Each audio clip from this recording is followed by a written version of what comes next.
નમસ્કાર મિત્રો, ઘણા સમય પછી મિત્રો ફરી એક વખત આપ સર્વેની સામે બહુ સુંદર મજાના વિચારો લઈ અને ઉપસ્થિત થવા જઈ રહ્યો છું. મિત્રો, આશા રાખું છું કે આ વિડીયો પણ મારા બધા વિડીયોની જેમ આપ સર્વે મિત્રોને ખૂબ પસંદ આવશે. મિત્રો, આપ સર્વે જાણો છો કે મેં મારી ચેનલને સ્વિચ કરેલી છે, એટલે કે બીજી ચેનલ પણ બનાવી છે, જેથી કરીને કેમેસ્ટ્રીના વિદ્યાર્થી ડિસ્ટર્બ ના થાય. કારણ કે મારી મૂળ જે ઓરિજિનલ ચેનલ હતી YouTube channel, that is chemistry music motivation and અધ્યાત્મ, એટલે જે લોકોને મોટિવેશન, અધ્યાત્મ અને મ્યુઝિકમાં ઇન્ટરેસ્ટ ના હોય, સ્વાભાવિકપણે એકલા કેમેસ્ટ્રીના ઇન્ટરેસ્ટેડ વિદ્યાર્થીઓ હોય એટલે એ લોકો ડિસ્ટર્બ થતા હતા.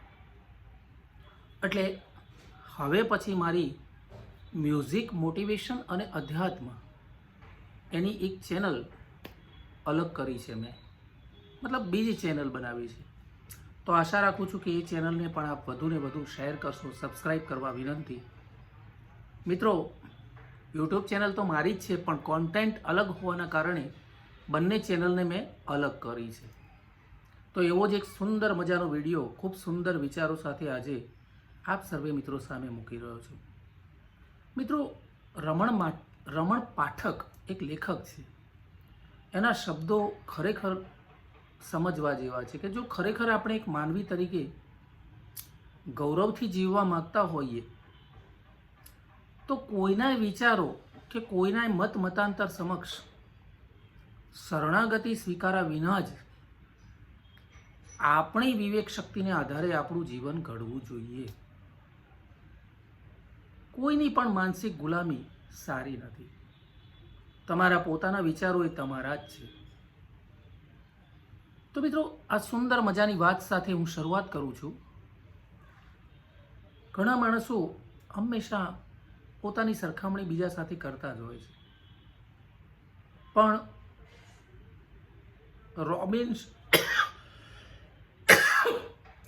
રોબિન શર્મા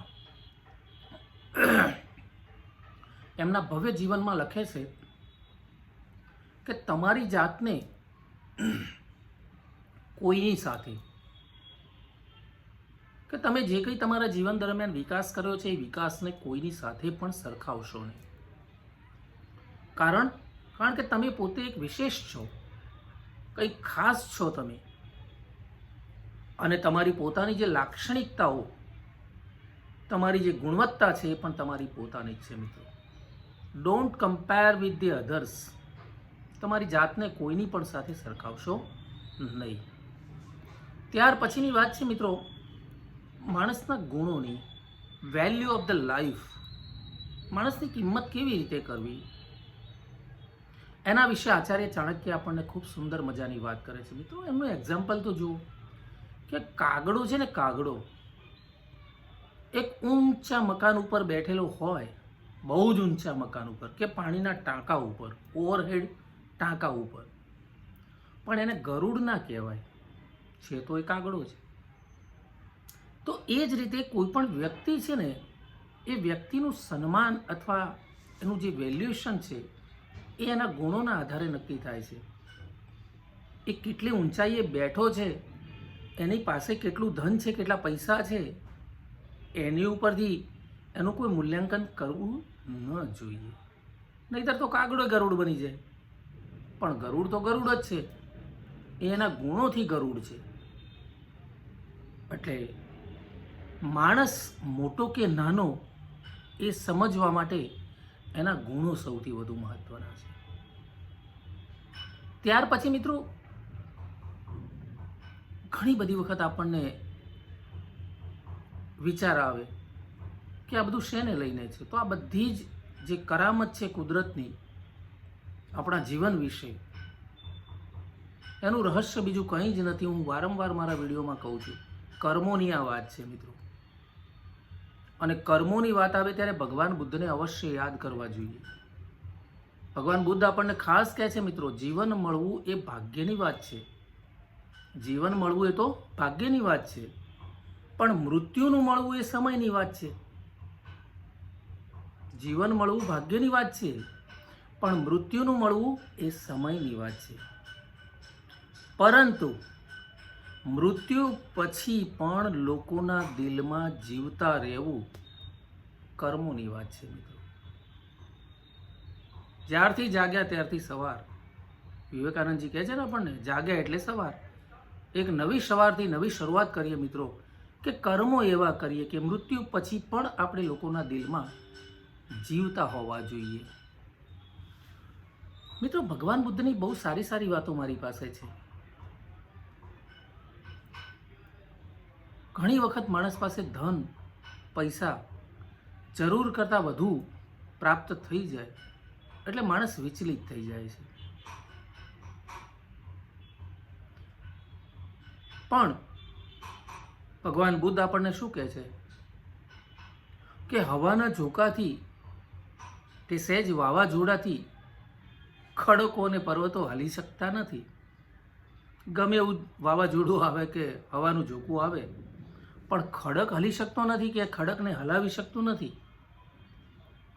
બિલકુલ એવી જ રીતે બુદ્ધિમાન વ્યક્તિ જે છે એ પ્રશંસા કે આરોપોથી વિચલિત થતો જ નથી. ખડક સમાન છે. ગમે તેવું હવાનું ઝોકું, ઇવન વાવાઝોડું પણ એને હલાવી શકતું નથી. એવી રીતે સાચો બુદ્ધિમાન વ્યક્તિ એની પોતાની પ્રશંસા કે એની ઉપર કોઈ આરોપ થાય તો પણ એ વિચલિત થતો નથી. એનું નામ બુદ્ધિશાળી છે. કેમ મિત્રો? કારણ કે તમે જુઓ, બુદ્ધિમાન વ્યક્તિ જે છે, વિદ્વાન જ્ઞાની માણસો, એ જ્ઞાની માણસો ચોક્કસ છે, પણ ઘણીવાર જ્ઞાનના ગોથામાં એ પોતાના ઘમંડનું ભાન ભૂલી જતા હોય છે, ઘમંડી બની જતા હોય છે. એટલે બુદ્ધને કહેવું પડ્યું કે આ સંસારમાં દરેકને પોતાના જ્ઞાનનું ઘમંડ છે. દરેક માણસને પોતાના જ્ઞાનનું ઘમંડ છે, પરંતુ કોઈને પોતાના ઘમંડનું જ્ઞાન નથી. પોતે ઘમંડી થઈ ગયો છે, એનું જ્ઞાન કોઈ જ્ઞાની માણસ પાસે નથી. પૈસા અને જ્ઞાન ને આ બધામાં એટલો ગોથા મારતો થઈ જાય છે માણસ, એ ચક્કરમાં એવો ફસાઈ જાય છે માણસ, પ્રસિદ્ધિની પાછળ ગાંડો થઈ જાય છે. પરંતુ યાદ રાખવું જોઈએ એમણે કે પ્રસિદ્ધ થવું તો બહુ જ સરળ છે. પ્રસિદ્ધિ પ્રાપ્ત કરવી બહુ સહેલી વાત છે. કંઈ મોટું કામ કરવાનું નથી મિત્રો, કોઈ ધાડ મારવાની નથી. બહુ સરળ વસ્તુ છે પ્રસિદ્ધ થવું. પરંતુ પ્રસિદ્ધ થયા પછી સિદ્ધ થવું ને, એ બહુ જ કઠિન કામ છે. કોઈક જ સિદ્ધ થતા હોય છે.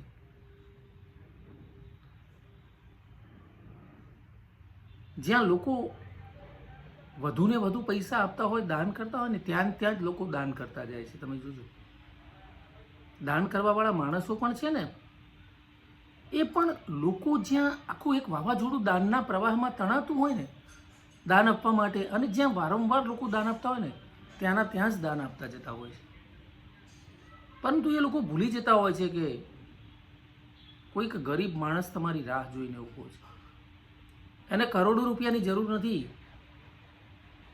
એને એના પેટ ભરવા માટે ભોજનની જરૂર છે, શરીર ઢાંકવા કપડાની જરૂર છે.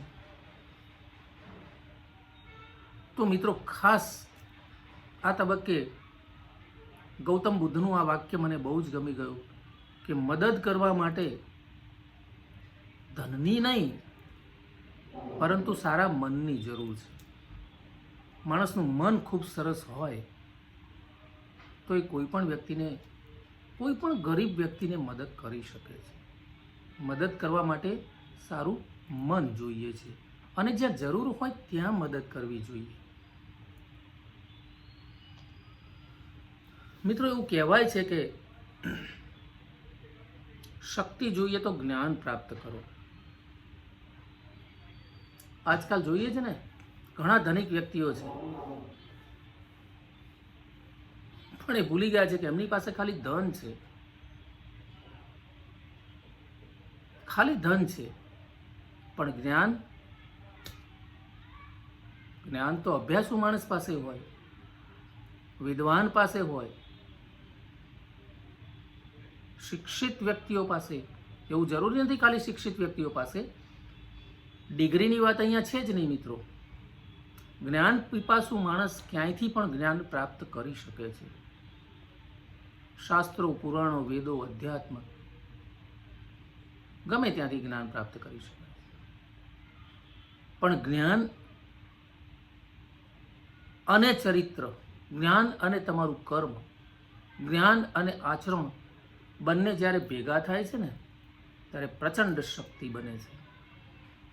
એટલે કહેવામાં આવ્યું છે મિત્રો કે શક્તિ જોઈએ તો જ્ઞાન પ્રાપ્ત કરો, અને જો સન્માન જોઈએ, તમારે માન જોઈતું હોય તો ચરિત્ર સારું કરો.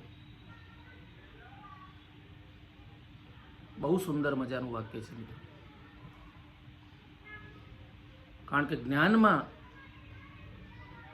અને આપણા ચરિત્રમાં એટલી તાકાત છે મિત્રો.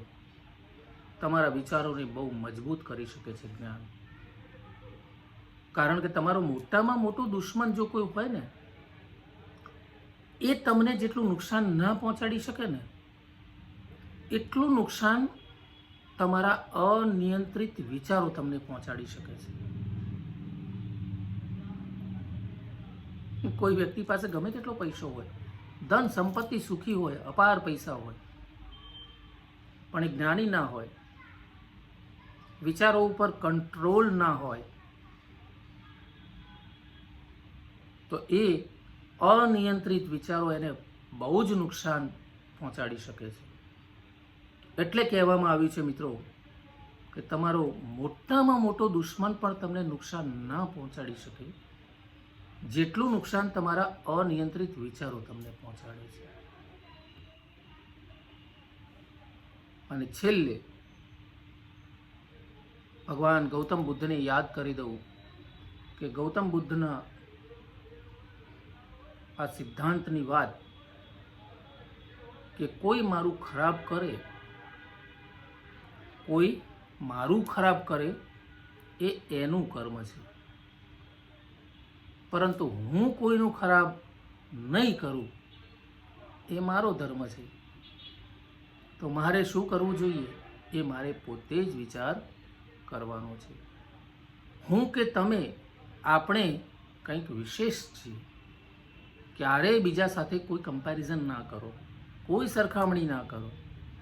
આપણે જ આપણું જીવન જીવવાનું છે અને એ પ્રકારે આપણું ઘડતર કરવાનું છે. મિત્રો, આશા રાખું છું કે આજના મારા વિચારો આપ સર્વે મિત્રોને ખૂબ ગમ્યા હશે. ગૌતમ બુદ્ધ, રોબિન શર્મા, આવા સારા સારા વ્યક્તિઓ, વિદ્વાન વ્યક્તિઓના કોટ્સ આજે મેં આપ સર્વે મિત્રો સામે રજૂ કરવાનો પ્રયત્ન કર્યો છે. આશા રાખું છું કે આપ સર્વે મિત્રો એને ખૂબ ખૂબ આવકારશો. મિત્રો, હજી સુધી મારી ચેનલને સબસ્ક્રાઈબ ન કરી હોય તો બહુ જ જલ્દીથી એને સબસ્ક્રાઈબ કરી લો. કારણ કે હવે પછી આવનાર સમયમાં અધ્યાત્મ, મ્યુઝિક અને મોટિવેશન ઉપર મારા નવા વિડીયોઝ આવી રહ્યા છે. ધન્યવાદ. નમસ્કાર.